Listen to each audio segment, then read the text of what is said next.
I just imagine the lawn keeping and dragging the ladder out to clean the gutters and dealing with plumbers and dealing with various other kinds of household problems.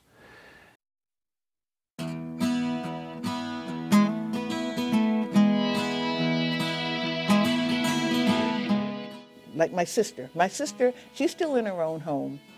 She's 80 odd. She's dealing with a furnace now. You know, the furnace is going. I don't want to do that. There's a lot of yik-yak out there in society about the importance of people living independently in their homes. And for my money, that home a lot of times is the biggest drag on people's ability to enjoy their late life. A lot of them run to Foxwoods with the senior center group, and I hear them coming in talking about trips they're taking.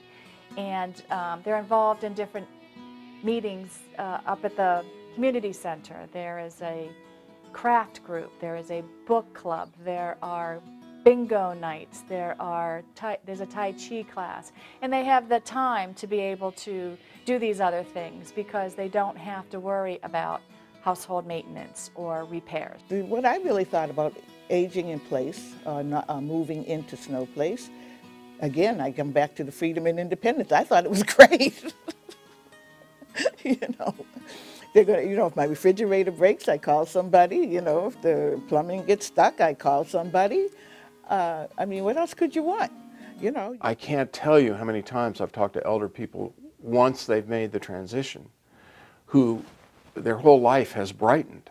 The weight of this ongoing responsibility for a piece of real estate has been taken away. And now it's travel. And now it's educational opportunities. And now it's taking the dance class that you always wanted to take.